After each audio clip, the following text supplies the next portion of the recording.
Muito bem. E aí, você deve estar se perguntando, ô professor, até agora está dando para entender. Eu só não estou entendendo o seguinte, mas por que que na pilha de Daniel, ou Daniel, foi o zinco que oxidou? E por que que foi o cobre 2 mais que reduziu? Por que que não foi ao contrário, né? Poderia ter sido o contrário, né? A placa de cobre ter perdido elétron oxidado, virando cobre 2 mais, e o zinco 2 mais presente lá no anodo, né, que aí não seria mais anodo, o zinco 2 mais ganharia elétron virando o zinco. Ora, por que que não foi assim? Então agora nós vamos trabalhar o conceito de potencial. Potencial, gente, é uma tendência. Então vamos lá. Na pilha de Daniel, eu vou dar o um exemplo na pilha de Daniel e nós vamos generalizar. Potenciais de oxidação e redução. Aqui especificamente na pilha de Daniel. Potencial ou tendência da espécie zinco em sofrer oxidação. Você olha numa tabela, você vai entender essa tabela, ela vai aparecer, né, na continuação das nossas videoaulas.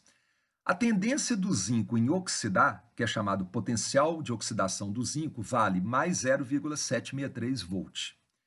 Por outro lado, qual é a tendência ou potencial da espécie cobre 2 em sofrer redução, ou seja, em ganhar elétrons? Está escrito aí. O potencial de redução do cobre 2 vale mais 0,337 volts. Ora, como esses valores foram encontrados? Eles foram encontrados experimentalmente, utilizando-se um eletrodo chamado eletrodo padrão de hidrogênio como referencial e montando-se pilhas com diversas espécies, uma de cada vez, claro, e o eletrodo padrão de hidrogênio.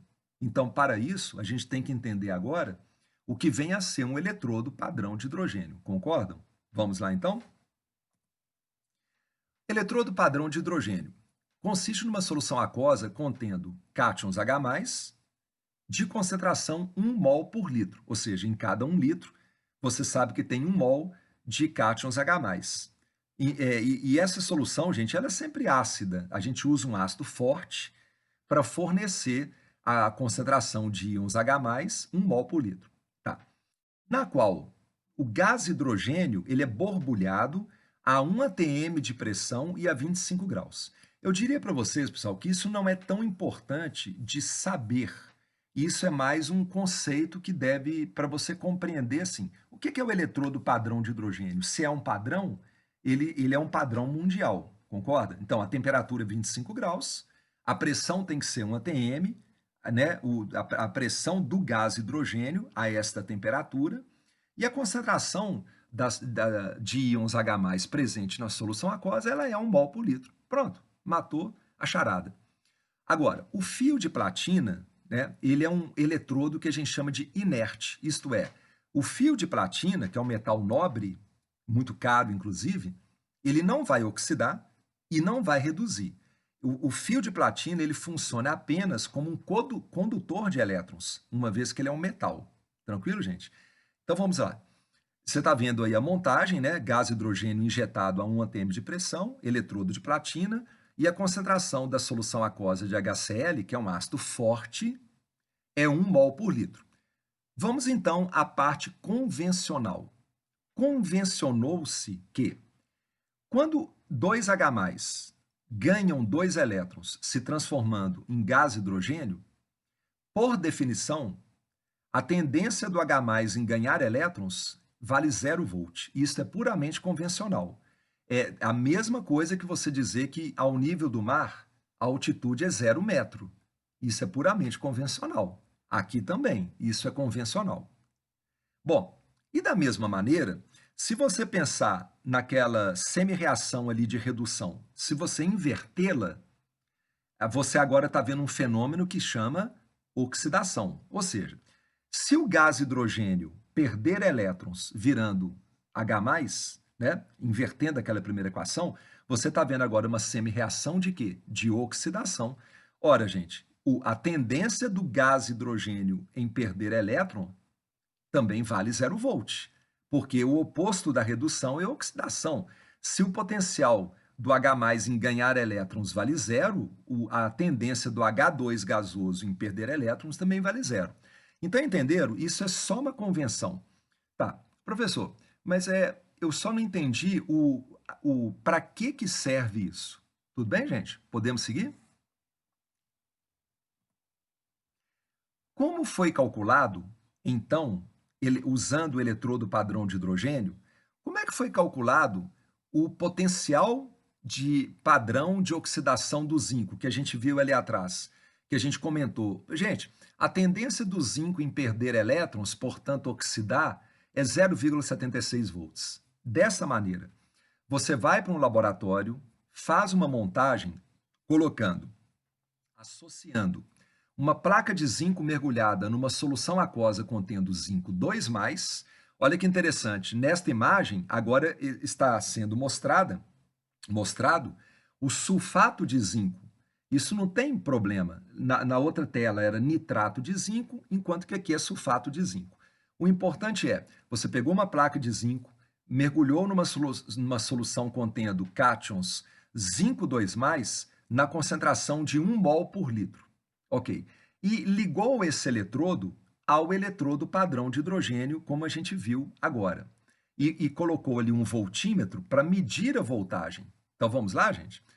Veja bem, os cientistas perceberam que ao fazer essa montagem, a placa de zinco perdeu massa. Portanto, o zinco oxidou. Diante do hidrogênio, o zinco perdeu elétron. Você está vendo ali representado o fluxo de elétrons saindo do zinco e entrando no eletrodo padrão de hidrogênio. Então vamos esmiuçar aqui agora um pouquinho. A leitura do voltímetro é a voltagem da pilha, ok? É o que a gente chama de ΔE0, é a variação do potencial. Variação do potencial, delta é zero, ou a gente chama de força eletromotriz, ok? Ou a gente chama de diferença de potencial. A gente vai ver isso aqui ao longo da aula. Então, quando a gente fala assim, vamos calcular a voltagem da pilha, vamos calcular a diferença de potencial da pilha, DDP, vamos calcular o delta zero da pilha, ou vamos calcular a variação no potencial, estamos calculando, gente, quantos volts aquela pilha oferece. Então vamos lá. O potencial da pilha é igual à soma do potencial de oxidação da espécie que oxidou, obviamente, mais o potencial de redução da espécie que reduziu. Então vamos lá. A leitura do aparelho é o potencial da pilha, 0,76 volts. E ela é o resultado do potencial de oxidação do zinco, uma vez que o zinco oxidou, porque isso é visto experimentalmente, né? O desgaste da placa de zinco indica que o zinco oxidou, somado com o que o hidrogênio fez, ou seja, o H+ ali presente na solução, ele encosta no eletrodo de platina, ganha elétron vindo lá da placa de zinco, e como a gente viu ali atrás, quando 2H+ ganham 2 elétrons, eles se transformam em moléculas de gás hidrogênio. Então, além de estar sendo borbulhado gás hidrogênio, ainda produz mais gás hidrogênio. Ficou claro para todo mundo, galera? Está produzindo gás hidrogênio, porque o H+ está ganhando elétron, neste caso. Conclusão. Veja bem o final da tela. Se, por definição, a tendência do H+ em ganhar elétron é zero, isso é convencional, isso nos permite concluir, através de um experimento, que 0,76 volt é o potencial de oxidação do zinco. É a tendência que o zinco tem em perder elétrons. E veja bem o final da história. Se a tendência do zinco em perder elétrons, portanto oxidar, é mais 0,76 volts, qual que seria a tendência do cátion zinco 2+, ou seja, você imagina a semi-reação de oxidação agora ao contrário, o zinco 2+ ganhando elétron e se transformando em zinco, qual é a tendência do zinco 2+ em ganhar elétrons? É o contrário, então é menos 0,76 volts. É só você inverter o sinal. Tudo bem, gente? Vamos ver agora como é que eles calcularam o potencial de redução do cobre 2+, que tem a ver com a pilha de Daniel? Vamos lá, então? Aqui. Então, Podemos acelerar um pouquinho agora, gente. Faz a mesma montagem, eletrodo padrão de hidrogênio e liga, né? Coloca um voltímetro ali no meio do circuito para medir a voltagem da pilha e esse catodo vai ser o eletrodo padrão de hidrogênio vai ser ligado a um fio de cobre ou uma placa de cobre imersa numa solução aquosa contendo cobre 2+, 1 mol por litro. Vamos lá, então? A leitura do aparelho deu 0,34 volts. Então, veja bem, o potencial da pilha é o resultado da soma do potencial de oxidação daquele que está oxidando mais o potencial de redução daquele que está reduzindo. Mas aí você se pergunta, professor, mas quando a gente faz isso no laboratório, o que acontece do ponto de vista macroscópico? Você percebe que a placa de cobre, diante do eletrodo padrão de hidrogênio, ganha massa. Opa, então vamos lá.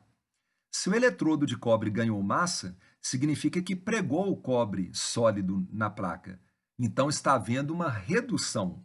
O elétron agora está sendo oferecido pelo hidrogênio, esse elétron vem até a placa de cobre, o cobre 2+ azul encosta na placa, ganha elétron e prega. Portanto, quem está reduzindo agora é o cobre 2+.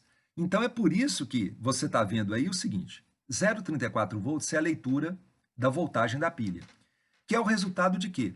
Do hidrogênio que oxidou, mais o cobre 2+ que reduziu. Qual é a tendência, por definição, de moléculas de gás hidrogênio perderem elétrons se transformando em H+? A tendência, que a gente chama de potencial de oxidação, vale quanto, por definição? 0. E quanto que é a tendência do cobre 2+ em ganhar elétrons? É o que você quer saber.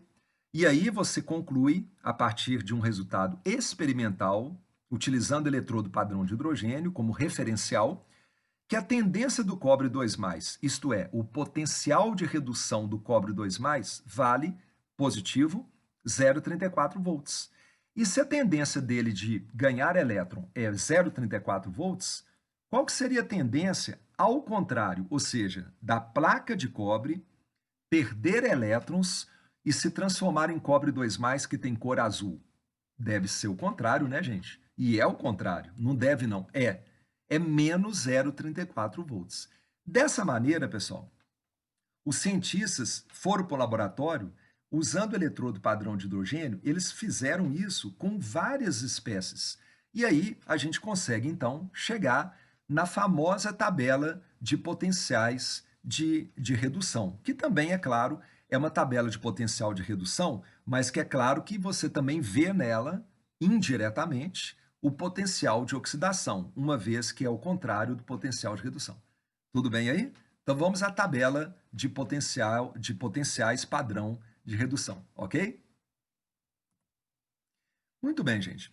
Nessa tabela, você está vendo o que eu acabei de dizer, que é, né, os cientistas fizeram, né, vários experimentos. Então veja bem, ela parece assustadora no começo, mas não é.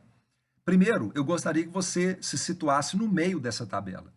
Da esquerda para a direita, você está vendo espécies ganhando elétron e se transformando numa outra espécie. Então, olhando no meio da tabela, da esquerda para a direita, óbvio, você está vendo o quê? Semi-reações de redução, ganho de elétrons.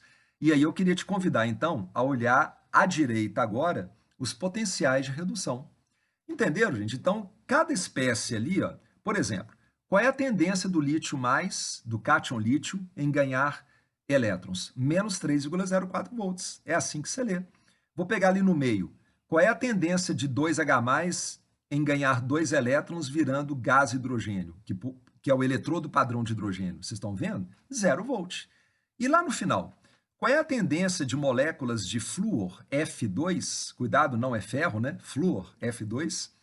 Qual é a tendência do F2 em ganhar elétron virando fluoreto F-? A tendência é mais 2,87. Tudo bem, gente? Você pode perceber que quanto maior o potencial, maior a tendência. Certo, galera? O número te dá essa sensação, que quanto maior o potencial de redução, significa que maior a tendência daquela espécie que você está vendo em quê? em ganhar elétrons. Vamos agora imaginar essas semi-reações escritas no meio da tabela, são todas de quê? Redução. Mas nada impede da gente ler, gente, ao contrário. Isso nada impede da gente ler. Como eu estou vendo aqui, você também pode fazer. Vamos lá, então? Dá uma olhada na primeira equação lá em cima. Leia ela ao contrário, da direita para a esquerda. Lítio, né? NOx zero, lítio sólido, porque todo metal é sólido, exceto o mercúrio, que é líquido. O lítio sólido, ao perder um elétron, se transforma em cátion lítio. Estamos lendo da direita para a esquerda. Ora, agora essa semi-reação se transformou em quê? Numa semi-reação de oxidação. Então, todas elas, quando você lê da direita para a esquerda, são semi-reações de oxidação, concordam? O NOx aumenta, né? Você pode usar isso a seu favor. Dá uma olhada agora, gente, nos valores à esquerda. Você percebe que ali agora estão os potenciais de oxidação. E como a gente disse, o potencial de oxidação, o valor dele é idêntico ao de redução, porém com sinal contrário. Tranquilo, gente? Gente, agora, antes de eu mudar a tela, eu vou comentar um detalhe com vocês e o que eu vou dizer está na próxima tela. Vem comigo. Eu queria agora que vocês olhassem as semi-reações que estão no meio da tabela normal, ou seja, olhe da esquerda para a direita. Vem comigo. Você está vendo aí várias espécies ganhando elétron, virando outra espécie. Portanto, elas estão sofrendo redução. Ok. Eu queria muito que vocês olhassem, então, agora, os valores à direita da tabela, potenciais de redução. Você pode perceber que o lítio mais, de todos eles, é o que tem o menor potencial de redução, o menor potencial de redução. Ou seja, ele tem, dentre todos, a menor tendência de ganhar elétrons, concordam? Porque o potencial de redução dele é o menor de todos. E aí você fala, professor, então vamos ver quem tem a maior tendência de ganhar elétron. Ah, então vamos lá. Olha no final da tabela. O flúor é gás, tá, gente? O flúor molecular, ele é gasoso. Moléculas de flúor ganhando elétrons, se transformando em ânions fluoreto, você pode perceber que o potencial de redução do F2 é o maior de todos. Isso te diz o quê? Que dentre todas essas espécies, o F2 é a espécie que tem a maior tendência de ganhar elétron, porque ele tem o maior potencial de ganho de elétron, que é o potencial de redução, que está indicado ali como mais 2,87. Então agora, gente, veja o pulo do gato. Comparando-se todas as espécies presentes aí na tela, o flúor F2 é o que tem a maior tendência de quê? Ganhar elétron. Se ele tem a maior tendência de ganhar elétron, ele vai ganhar elétron porque ele vai retirar de uma outra espécie. Ele vai atuar como o quê? Como um agente oxidante, porque ele vai retirar elétrons de outra espécie. Então, olha o que está acontecendo aí à direita da tela. Aumenta o caráter oxidante de cima para baixo. O que significa isso? Que, na medida que você desce na tabela, se a tendência daquela espécie em ganhar elétrons está aumentando, ela vai atuar mais significativamente retirando elétrons da outra espécie. Então, ela tem um maior poder oxidante. Ela tem um maior poder oxidante. Ela tem uma maior capacidade de tirar elétrons da outra espécie, fazendo a outra espécie oxidar. E, portanto, claro, se ela faz isso de uma maneira mais efetiva, isso é representado aqui. É por isso mesmo que ela ganha elétrons de uma maneira mais significativa. Por isso que o potencial de redução é maior. E eu imagino que você já deve estar entendendo o contrário.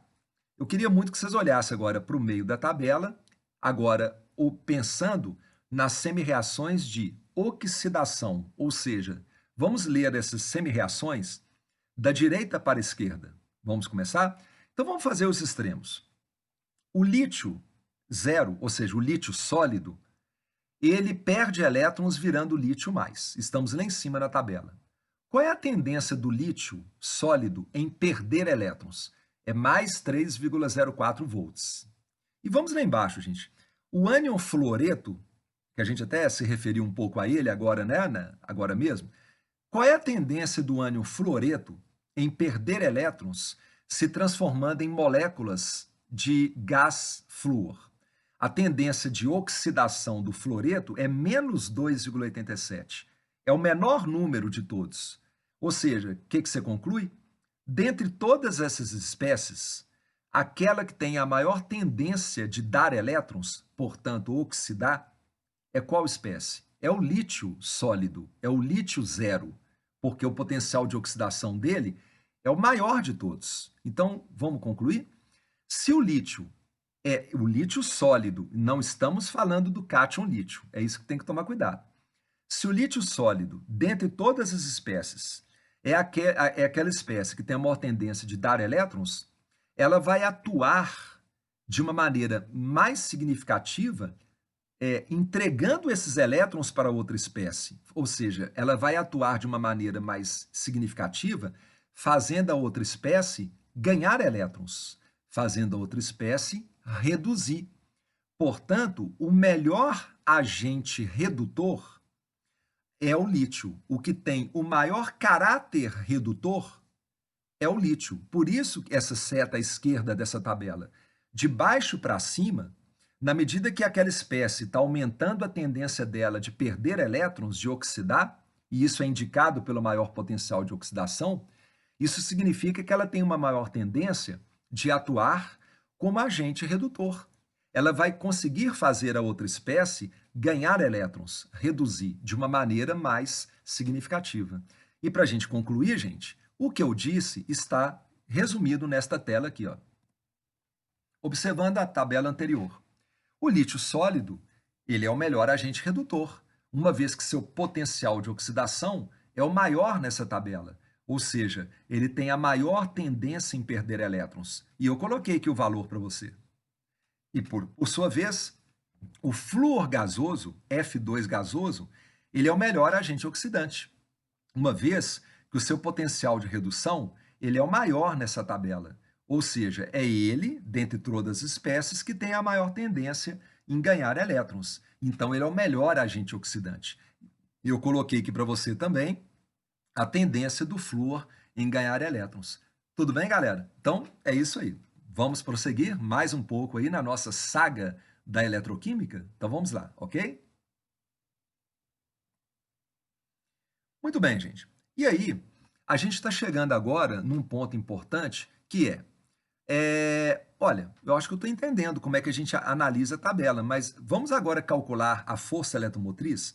Podemos calcular a força eletromotriz, ou seja, como eu falei para vocês, a gente fala DDP, diferença de potencial. A gente também comenta força eletromotriz, voltagem da pilha ou a variação do potencial, delta é zero. Eu só queria deixar uma coisa aqui, só pontuada com vocês, que na verdade, força eletromotriz não é a mesma coisa que diferença de potencial. Mas esse assunto ele é trabalhado na física. Então, para vocês que já sabem que força eletromotriz não é exatamente igual à diferença de potencial, eu estou dando só essa dica. A gente considera, no caso de uma pilha, que a força eletromotriz ela é igual à diferença de potencial, porque a gente considera que a resistência interna da pilha vale zero. Então, gente, retomando, eu não estou explicando adequadamente, tá? E nós estamos aqui no momento da química, mas realmente esses conceitos não são exatamente iguais. Então, se você teve uma curiosidade, eu sugiro que vocês assistam videoaulas relacionadas com física. E eu vou te dar uma dica: é importante diferenciar força eletromotriz e diferença de potencial. E é um tema muito importante sob a ótica da física. Combinado? Vamos lá, então. Então, a pergunta é, professor, como é que a gente calcula a voltagem de uma pilha, a FEM de uma pilha, que é força eletromotriz? Gente, atenção aqui agora. Existem três maneiras de se calcular a voltagem de uma pilha. Eu vou te explicar e vou mostrar as três maneiras. Eu vou mostrar para vocês as três maneiras. Podemos começar? Então vamos lá. Você pode calcular a voltagem de uma pilha, primeira maneira, somando o potencial de oxidação, óbvio, da espécie que vai sofrer oxidação, somando com o potencial de redução da espécie que vai sofrer redução. Ok, mas tem uma outra maneira de calcular. A força eletromotriz, você pode calcular com... Você percebe lá, né, os dois potenciais das duas espécies envolvidas naquela pilha. Você pode calcular a voltagem como? A voltagem da pilha, pegando o maior potencial de redução, e subtraindo dele o menor potencial de redução. Você está percebendo que da segunda maneira, ela é claro que ela, no final, ela funciona como a primeira maneira, mas são maneiras diferentes de você pegar os valores, tá, gente? Então, resumindo, da primeira maneira é assim, você decide quem reduz como. Aquele que vai reduzir é porque ele tem o maior potencial de redução. Maior potencial, maior tendência. E aí, se ele vai reduzir, o outro vai oxidar. E aí você inverte aquele sinal do potencial de redução que te deram, obtendo o potencial de oxidação. E aí você soma. Segunda maneira, você observa na tabela quem tem o maior potencial de redução e você conclui que ele vai reduzir. E aí você subtrai desse potencial o outro potencial de redução, que é menor do que ele. E existe uma terceira maneira, pessoal, que não tem problema também. Você pode fazer que vai dar certo. Você pode pegar das duas espécies o potencial de oxidação das duas e fazer de uma maneira similar à segunda maneira. Como é que você calcula a voltagem da pilha? É o maior potencial de oxidação menos o menor potencial de oxidação. E vocês vão ver aqui agora que eu vou mostrar aqui na videoaula essas três maneiras funcionando.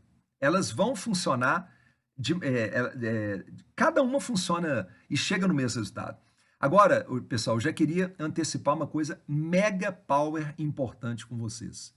Não se multiplica ou se divide o valor do potencial de oxidação ou de redução se você, por acaso, multiplicar ou dividir uma semi-reação de oxidação ou uma semi-reação de redução. Eu gostaria de fazer uma analogia com vocês agora com termoquímica. O calor depende da quantidade de matéria que está envolvida no fenômeno. Se você queimar um fio de cabelo, é uma reação exotérmica que libera uma certa quantidade de energia. Mas se você queimar 1.294 fios de cabelo semelhantes àquele, você espera que o calor liberado seja maior. Concordo, gente? O que eu quero dizer para vocês é isso. Que, no caso aqui da eletroquímica, quando a gente manipular uma equação química, se a gente inverter, você vai inverter o sinal. Como eu já comentei com vocês, aonde? Ali no eletrodo padrão de hidrogênio. Mas quando você multiplicar ou dividir uma semi-reação, e a gente vai entender por que nós vamos fazer isso, você não pode multiplicar o potencial. Então, muito cuidado com isso, porque isso é uma fonte de erro muito grande para todos nós. Beleza? E aí, o que vocês acham da gente ir para a prática? Vamos pegar isso aqui, se você estiver achando que está muito abstrato, vamos aplicar agora, para a gente vencer mais uma etapa aí da nossa saga chamada eletroquímica? Preparado aí, gente? Vamos lá? Muito bem, gente. Então veja bem. Primeira maneira de calcular. Vamos lá. Cálculo da força eletromotriz de uma pilha, no caso, a pilha de Daniel. Daquela tabela ali atrás de potenciais de redução, temos a tendência do cátion zinco 2+ em ganhar elétrons se transformando em zinco sólido, ou seja, o potencial de redução do zinco 2+ vale menos 0,76 volt. Por sua vez, a tendência do cobre 2+ em ganhar elétrons virando cobre sólido, ou seja, a tendência do cobre 2+ em reduzir, vale quanto? Segundo a tabela, mais 0,34 volt. Então, que conclusão que você chega? Se o potencial de redução do cobre 2+ é maior do que do zinco 2+, na pilha de Daniel, é o cobre 2+ que vai reduzir. Entenderam? É assim que a gente descobre. Porque a gente não vai poder toda hora ir para um laboratório. A gente observa os dados de uma tabela de potenciais de redução. Quanto maior o potencial de redução, significa que aquela espécie, diante da outra, é que vai sofrer redução. Então vamos lá? Ora, então veja bem, se o cobre 2+ vai ganhar elétrons, a outra espécie vai ter que dar elétrons para ela, concorda, gente? Então veja bem aqui o meio da tela. Eu escrevi assim, portanto, o cátion cobre reduz. E assim, consequentemente, o zinco sólido, ele vai dar elétrons, ele vai oxidar. Vamos lá então, pessoal? Dá uma olhada na primeira semirreação, lá em cima. Eu inverti para ela se transformar numa semirreação de quê? Oxidação. O zinco sólido perde elétrons, virando o zinco 2+. Qual é a tendência do zinco sólido em oxidar? Porque ele está de fato oxidando. Você pega o potencial de redução e inverte o sinal, mais 0,76 volt. Ora, o cobre 2+, você sabe que ele vai ganhar elétron, então você copia aquela semirreação de redução. Quando você soma essas duas semirreações, você corta elétron com elétron e finalmente obtém a reação global de óxido-redução. E aí, se você está somando duas semirreações, a de oxidação com a de redução, como é que você calcula a força eletromotriz da pilha? Somando o potencial de oxidação com o potencial de redução. Pilha de Daniel fornece 1,10 volt. Professor, mostra para a gente agora aquela outra maneira de fazer, que é o maior potencial de redução menos o menor potencial de redução. Vamos mostrar. Vamos lá, então? Ok. Eu repeti a tela anterior, tá, gente? Ó, veja bem, olha lá, os dados estão aí, né, que facilita para você. Então, podemos começar? Observando os dois potenciais de redução, do zinco 2+, e do cobre 2+, qual que tem maior potencial de redução? É o cobre 2+, porque o valor é maior.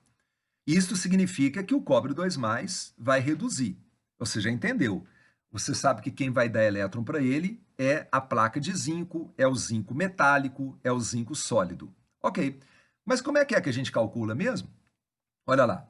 Qual que é o maior potencial de redução? Mais 0,34 volts. Então, é o maior potencial de redução menos o menor potencial de redução. Você usa os dois potenciais de redução para calcular.